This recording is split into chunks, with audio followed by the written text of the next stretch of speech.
আসসালামু আলাইকুম রহমতুল্লাহি ওয়া বারাকাতুহু। সম্মানিত দর্শক, বাংলাদেশের যে সাম্প্রতিক রাজনীতির প্রেক্ষাপট, এই প্রেক্ষাপটে বাংলাদেশ জামায়াতে ইসলামী এটি ইতিহাসের সবচেয়ে একটি সেরা সময় পার করছে।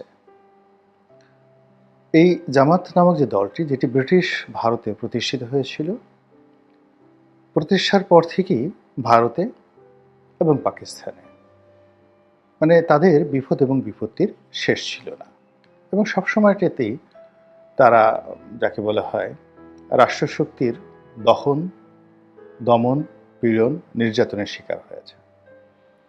এবং বাংলাদেশে যেমন জামাতের অনেক শীর্ষ নেতাকে ফাঁসিতে ঝুলানো হয়েছে, তদ্রূপ জামাতের যে প্রতিষ্ঠাতা, পাক ভারত উপমহাদেশের প্রতিষ্ঠাতা মাওলানা আবুল আলা মওদুদী, তাকেও কিন্তু ফাঁসির আদেশ দেওয়া হয়েছিল। তিনি ফাঁসির আসামি ছিলেন এবং সৌদি আরবের মধ্যস্থতায় পাকিস্তান সরকার পরবর্তীতে সেটা মওকুফ করে। তো যা হোক, তো জামাত এখন ভারতে আছেন কিনা আমি বলতে পারবো না, তবে পাকিস্তানে আছে, একদম মিন করে চলছে। এবং সেখানে মাওলানা ভাসানীর যে এখন ন্যাপ, বাংলাদেশের ন্যাপ ঐতিহ্যবাহী দল, ন্যাপের যেভাবে ইতিহাস আছে, ঐতিহ্য আছে, কিন্তু নেতাকর্মী নাই, নিবু নিবু করে আছে। তো তদ্রূপ পাকিস্তানের জামাত ইসলামের অবস্থা কিন্তু তদ্রূপ। কিন্তু বাংলাদেশে জামাতের অবস্থা বলতে গেলে একেবারে অবাক করা ঘটনা। এখন জামাতের যে বৃহস্পতি ভাগ্য, এটি এতটা তুঙ্গে যেটি জামাতের লোক জীবনে কল্পনাও করেনি। এই মাত্র ৩ মাস আগে জামাতের সবাই প্রায় আন্ডারগ্রাউন্ডে ছিলেন। তারা প্রকাশ্যে কেউ বা বৈঠক করবেন এরকম অবস্থা কারোর ছিল না। স্বয়ং আমির থেকে শুরু করে যারা সিনিয়র নেতৃবৃন্দ রয়েছেন সবাই, তাদের ১০-১২টা টেলিফোন নম্বর থাকতো, কোনোটা মালয়েশিয়ার, কোনোটা আমেরিকার, কোনোটা ইউরোপের। এবং এই নম্বরগুলো আবার ৭ দিন ১০ দিনের বেশি তারা ব্যবহার করতেন না। এবং ধরুন জামাতে কোনো শীর্ষ নেতার সঙ্গে যদি আপনার পরিচয় থাকতো, আপনি তাদেরকে পেতেন না, কিন্তু তারা বিভিন্ন জায়গা থেকে সময় সুযোগ মতো আপনাদেরকে টেলিফোন করতো বা টেলিফোন করে যোগাযোগ করতো, এবং বাকিটা সময় তারা পালিয়ে থাকতো। এবং সেই ২০০৯ থেকে আওয়ামী লীগ সরকারের আমল থেকে এখন পর্যন্ত এই জামাত কেবলই মাত্র পালিয়ে থাকতে থাকতে, মানে পালানোটাকে তারা একটা রীতিমতো আর্টে পরিণত করেছে, একটা শিল্প, মানে শিল্পে তারা উন্নীত করেছে। বাংলাদেশে যদি এখন যারা পলাতক আছেন, কাগজে কলমে যারা পলাতক আছেন, শেখ হাসিনা পলাতক আছেন, তারেক রহমান সাহেব পলাতক আছেন, আওয়ামী লীগের হাজার হাজার নয় লক্ষ লক্ষ নেতাকর্মী পলাতক আছেন।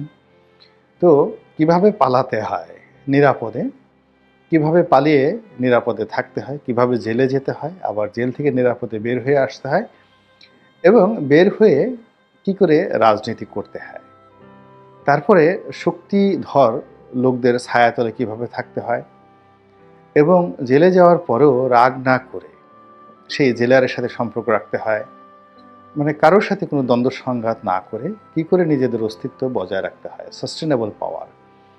এই বিষয়ে যদি নোবেল পুরস্কারের কোনো ব্যবস্থা থাকতো, তাহলে জামায়াতের নেতাকর্মীরা সবাই সম্মিলিতভাবে এই নোবেল পুরস্কার পেতেন।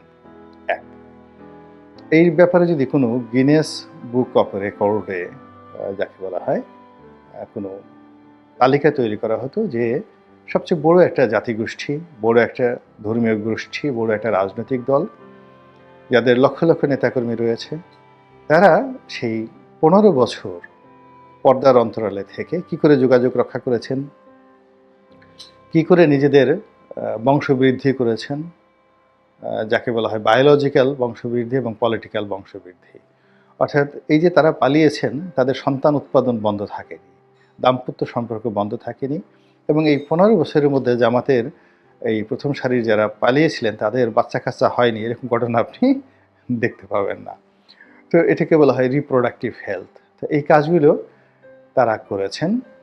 তারপরে তাদের যত প্রাইভেট কানেকশন রয়েছে, সেটা আওয়ামী লীগের লোকের সাথে হোক, বিএনপির সাথে হোক, সেনাবাহিনীর সঙ্গে হোক, তারপর পুলিশের সঙ্গে হোক, এই সব কানেকশন তারা এই পালিয়ে থেকে থেকে, জেলখানায় থেকে থেকে তারা রক্ষা করেছেন। এরপর তারা এই জেলের মধ্যে থেকেই নিজেদের যোগাযোগ করা, তারপরে যারা আহত, নিহত, যারা ক্ষতিগ্রস্ত তাদের পরিবারকে সহযোগিতা করে, এই পুরো জিনিসগুলোই তারা এতটা সায়েন্টিফিকভাবে করেছেন, যেটি গেরিলা যুদ্ধ বলেন, গোপন রাজনীতি বলেন, কিংবা আন্ডারগ্রাউন্ড পলিটিক্স বলেন।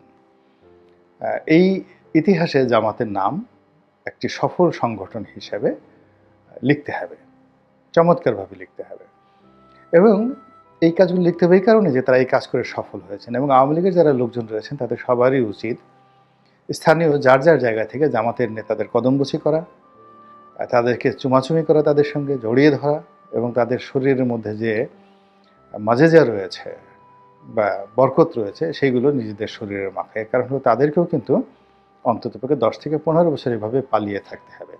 অধৈর্য হলে চলবে না, এবং এই জন্য তাদেরকে জামাতের মুরিদ হতে হবে। এখন সেই মুরিদ হতে গিয়ে আপনি জামাতে যোগদান করতে পারেন, অথবা জামাতের নেতাদেরকে আধ্যাত্মিক গুরু মেনে তাদের সাথে বুদ্ধি পরামর্শ করে দোয়া নিয়ে আপনি আপনার অস্তিত্ব বজায় রাখতে পারেন। তো সেই জামাত দেখুন পালিয়ে থেকে যে কাজগুলো করেছে, তাদের সাংবাদিকদের মধ্যে তাদের লোক ছিল, এবং বুদ্ধিজীবীদের মধ্যে তাদের লোক ছিল, শিক্ষকদের মধ্যে লোক ছিল, আমলাদের, কামলাদের, বিচারপতিদের, সব জায়গাতে তাদের লোক ছিল।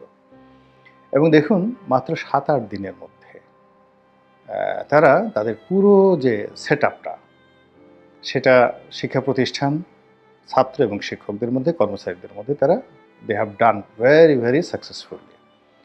সচিবালয় থেকে শুরু করে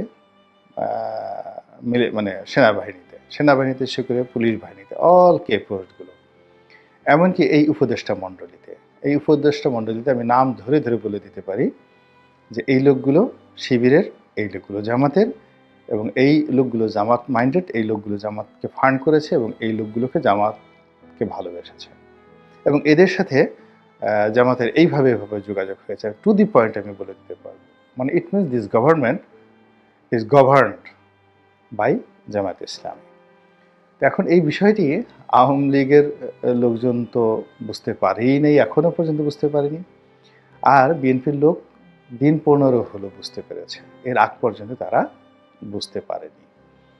এখন বিএনপি প্রথম বুঝতে পারার পরও তারা প্রথমে আঙ্গুল চুষছে, তারপরে তারা কষ্ট পেয়েছে, তারপরে তারা নিজেরা চিন্তা করেছে এটা হলো কি করে। এখন তারা রাগ হয়ে গিয়েছে, এবং যেহেতু তারা রাগ হয়ে গিয়েছে ফলে তারা আর এক দফা জামাতের কাছে ধরা খাবে। এর কারণ হলো রেগে গেলেন তো হেরে গেলেন। আপনি যখনই রেগে যাবেন কারো প্রতি, সঙ্গে সঙ্গে সেখান থেকে আপনার পরাজয় শুরু হবে। আপনি যখন কাউকে গালি দিবেন, কারো বদনাম করবেন, তো সেখানে আপনার মনের ঝাল মিটবে বটে, কিন্তু আলটিমেটলি আপনার কোনো লাভ হবে না। তো এটা জামাত করেনি কখন অন্য সবার মতো। সে রাগ হয়নি, সে কাউকে ওইভাবে আঘাত করেনি, কারো রক কাটেনি, তারপর কারো সম্পত্তি দখল করেনি, চাঁদাবাজি করেনি, মানুষ বিভ্রান্ত হবে, মানুষ ঘৃণা করবে, এই ধরনের কাজ তারা করেনি এখনো পর্যন্ত। ফলে কি হলো, এই যে জামাতের যে দাওয়াতি কর্মকাণ্ড, সেই দাওয়াতি কর্মকাণ্ড যেটা 15 বছর যাবৎ তারা চালিয়েছিল, সেই দাওয়াতি কর্মকাণ্ড এখন রাষ্ট্র পরিচালনার হাতিয়ারে পরিণত হয়েছে। এখন জামাত মূলত তলে তলে চালাচ্ছে, রাষ্ট্র চালাচ্ছে।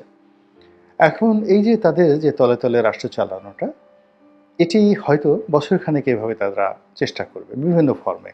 এর মধ্যে তারা এমন একটা সেট আপ করে ফেলেছে যে আমার যদি পুরো ইনের সরকারের পতন হয়, নতুন একটা সরকার আসলো, ফিউনুর সরকার, আবার সেই ফিউনুর সরকারের পতন হলো, তখন আসলো তিউনিস সরকার। অর্থাৎ এই 3-4টা যদি পট পরিবর্তন হয়, সেখানেও জামাতের কর্তৃত্ব থাকবে। এমনকি যদি আওয়ামী লীগ ক্ষমতায় আসে, তবুও জামাতের কর্তৃত্ব থাকবে। জামাত সেই রাস্তা কিন্তু করে রেখেছে। আর বিএনপি যাতে ক্ষমতায় আসতে না পারে, তার 133টা ঘটনা আলটিমেটলি ঘটিয়ে দেওয়া হয়েছে। এখন বিএনপির যারা নেতৃবৃন্দ রয়েছেন তারা কিন্তু বুঝতে পেরেছেন। বিএনপির যারা যে সমস্ত লোকজন জনাব তারেক রহমান সাহেবের সাথে কথাবার্তা বলেন, বাইরের যে সমস্ত লোকজন কথাবার্তা বলেন, অনেক লোক কথাবার্তা বলেন, তারা এই হুবহু কথার যে রেকর্ড, ভয়েস রেকর্ড, সব জামাতদের কাছে পৌঁছে দেওয়া হয়। এবং বিএনপির জন্য এখন সমস্যা হয়ে গেছে, নেতৃবৃন্দের সমস্যা হয়ে গেছে যে কোনটা যে ডিজিএফআইয়ের লোক, কোনটা যে আওয়ামী লীগের দালাল, কোনটা যে জামাতের পেইড এজেন্ট, এটা বিএনপির শীর্ষ নেতৃবৃন্দ বুঝতে পারছেন না। দে আর কনফিউজড। কিন্তু ঘটনা কিন্তু ঘটে যাচ্ছে, এভরিডে ঘটনা ঘটে যাচ্ছে, এবং প্রতিদিনই এমন সব ঘটনা ঘটছে যা কিনা বিএনপিকে বিক্ষুব্ধ করে তুলছে, অস্থির করে তুলছে, অধীর করে তুলছে। তো এই বিএনপি যত বেশি অস্থির অধীর হচ্ছে, ততই জামাত মুসকে মুসকে হাসছে, এবং তারা এই জিনিসগুলি তারা চাচ্ছে। এবং দেখুন, একেবারে ফার্স্ট ডেতে, মানে ফার্স্ট ডেতে 3টি ঘটনা আপনাদেরকে স্মরণ করিয়ে দিচ্ছি। ধরুন, সেনাপ্রধান যখন কথা বললেন, তিনি দুইবার জামাতের আমিরের নাম বললেন, এবং জামাতের আমির যেখানে তাদের আজমি সাহেবকে আয়নাঘরে আটকে রাখা হয়েছে, আমান আজমি, গোলাম আজম সাহেবের ছেলে, যেখানে তারা 15 বছর যাবৎ এই ডিজিএফআইয়ের ভয়ে তারা পালিয়েছিল, বহুবার জেল খেটেছেন, বহু নির্যাতিত হয়েছেন, 7 দিনের বেশি একটা টেলিফোন ব্যবহার করতে পারেননি, এবং তারা 2-3টি গ্রুপ করে তারা যাকে বলা হয় তারা এই তাদের কর্মকাণ্ড চালিয়েছেন। যেমন আমিরের সাথে একটা গ্রুপ, তারপরে সাধারণ সম্পাদক গোলাম পারোয়ার সাহেবের সাথে একটা গ্রুপ।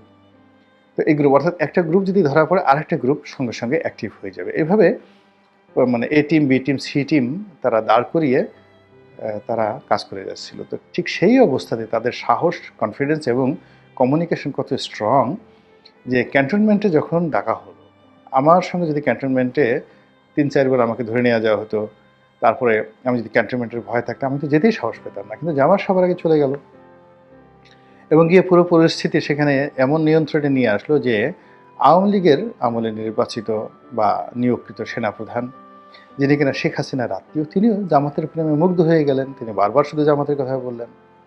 আবার সেখানে অন্য যে সকল রাজনীতিবিদরা গেলেন, তারা সকলেই এই জামাতের অধীনতামূলক মিত্রতা মেনেই কিন্তু সেখানে গেলেন। জামাতের আমিরের কথার বাইরে কেউ সেখানে যায়নি, কোনো বুদ্ধিজীবী যাননি বা কোনো রাজনীতিবিদ সেখানে যাননি। তো এই যে যে তাদের যে কর্মকাণ্ড তলে তলে, এটা very very strong, very very strong. এটা দেখে আপনি খুব রাগ হতে পারেন। আবার দেখুন, দ্বিতীয় যে ঘটনাটি বলছি, সেটি হলো ক্ষমতায় আসার সঙ্গে সঙ্গে তারা দুটো কথা বললেন। বিএনপিকে ইন্ডিকেট করে বললেন যে এক জালিম গেছে, আর এক জালিমের কবলে এই দেশ পড়ুক, আমরা সেটা চাই না।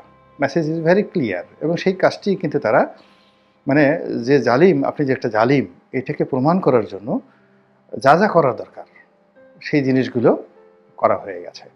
এখন চাঁদাবাজির অভিযোগ যদি আনা হয়, বলেন তো যে আমাদের কয়জন লোকের বিরুদ্ধে চাঁদাবাজির অভিযোগ আনবেন? দখলের অভিযোগ কারোর জন্য বিরুদ্ধে আনবেন? গ্রাম বাংলাতে আওয়ামী লীগের কাছ থেকে চাঁদা নিচ্ছে, দোকান থেকে চাঁদা নিচ্ছে। এই যে 7ই নভেম্বর উপলক্ষে সারা বাংলাদেশে বিভিন্ন দোকান থেকে চাঁদা নিয়ে বড় বড় প্রোগ্রাম করা হয়েছে। এটা কি জামাত করেছে বলেন? কারা কারা করেছে? তো বিএনপিকে পচানোর জন্য প্ল্যান করে, পরিকল্পনা করে যা যা করার দরকার সবই করা হয়েছে। এটা জামাত করেছে, নট লাইক দ্যাট। কিন্তু এমন একটা পরিস্থিতি তৈরি করা হয়েছে যেন বিএনপি এই কাজগুলো করে। তো গেল, ফলে কি হচ্ছে, ওই যে ফার্স্ট মেসেজ জালিম, সেই জালিম কিন্তু বানানোর যে পরিকল্পনা সেটি করা হয়ে গেছে। আর থার্ড হলো, আওয়ামী লীগের সঙ্গে তাদের একটা বন্ধুত্বের যে দ্বার, সেটা প্রথমেই তারা মানে তিনি বললেন যে আমরা ক্ষমা করে দিয়েছি, আওয়ামী লীগকে ক্ষমা করে দিয়েছি, জেনারেল অ্যামনেস্টি। এবং সেটা তিনি খুব কর্তৃত্ব নিয়ে বললেন অ্যাজ ইট ইজ, যে তিনি রাষ্ট্রপ্রধান, সরকার প্রধান। সেটা নিয়ে সমালোচনা হওয়ার পর তিনি খুব কৌশলে সেটা কাটিয়ে নিলেন, এবং এখনও পর্যন্ত জামাতের সঙ্গে আওয়ামী লীগের কোনো বিরোধ তৈরি হয়নি। এবং আগামীতে যদি জামাত সরকার গঠন করে, তারা চাইবে বিএনপিকে প্রধান বিরোধী দল নয়, তারা চাইবে যে আওয়ামী লীগ তাদের প্রধান বিরোধী দল হোক। আবার আগামীতে যদি তারা 4-5 বছর এইভাবে টিকতে পারে এবং একটা ইলেকশনের মাধ্যমে যদি ক্ষমতা হস্তান্তর হয়, সেক্ষেত্রে তারা বিএনপির পরিবর্তে আওয়ামী লীগকে তারা ক্ষমতায় চাইবে, যদি তারা নিজেরা যেতে না পারে। কিন্তু তারা কখনোই বিএনপিকে চাইবে না। এই যে তাদের যে পরিকল্পনা, এই পরিকল্পনাটা বাস্তবায়ন করার জন্য তাদের প্রথম দরকার হলো এই ইউনূস সরকার দীর্ঘদিন ক্ষমতায় থাকুক। দ্বিতীয়ত, এখন যে সামাজিক অবস্থা, পারিপার্শ্বিক অবস্থা, তারপরে শেষে জুলুম, অত্যাচার, চাঁদাবাজি, বিশৃঙ্খলা, অর্থনৈতিক দুরবস্থা এগুলো চলতে থাকুক। এর কারণ হলো যখন এরকম সামাজিক বিশৃঙ্খলা তৈরি হয়, এমনকি সিভিল ওয়ার হয়, তখনও কিন্তু যারা ক্ষমতায় থাকে সরকারের ক্ষমতার পরিবর্তন হয় না। ক্ষমতার পরিবর্তন হয় শান্তির সময়। ক্ষমতার পরিবর্তন হয় যখন মানুষকে আপনি একটু বেশি কিছু দিতে চাইবেন। মানুষের বেশি খুব উন্নয়ন করবেন। আর যখন মানুষ খুব বিপদ পড়ে তখন সে নিজেকে নিয়ে ব্যস্ত থাকে, নামাজ পড়ে, আল্লাহর কাছে কান্নাকাটি করে, দেশ রাষ্ট্র নিয়ে চিন্তা করার সময় থাকে না। এখন বাংলাদেশের অবস্থা কিন্তু ঐরকম হয়েছে। বেশিরভাগ মানুষ এখন ইয়ানফসি, ইয়ানফসি করছে এবং এই ইয়ানফসি, ইয়ানফসির মধ্যে জামাত তাদের যে কর্মকাণ্ড এটা ম্যাটিকুলাসলি পরিকল্পিতভাবে তারা কিন্তু এগিয়ে নিচ্ছে এবং এটা যদি দীর্ঘকাল চলতে থাকে ২ বছর, ৩ বছর, ৪ বছর, ৫ বছর, তখন এই বাংলাদেশের আকাশে আপনি এইরকম একটা রাজনৈতিক মেরুকরণ দেখবেন, যেটি আপনি এখন কল্পনাও করতে পারছেন। আর আমি যদি ন্যূনতম বলি, আমাকে বলবেন যে, "মিস্টার রনি, আপনি পাগল হয়ে গেছেন। তাড়াতাড়ি কোন মানসিক ডাক্তারের কাছে যান এবং দেখান।" আমার এই ভিডিওটা যদি আজ থেকে ৫ বছর পরে আপনারা দেখেন, তখন আপনি এই যে আজকের যে বিশ্লেষণটা এবং আগামী দিনের রাজনীতির মেরুকরণটার সঙ্গে একটু মিলিয়ে নিয়েন। আল্লাহ আমাদের সবাইকে হেদায়েত দান করুন এবং হেফাজত করুন। আসসালামু আলাইকুম ওয়া রাহমাতুল্লাহি ওয়া বারাকাতুহু।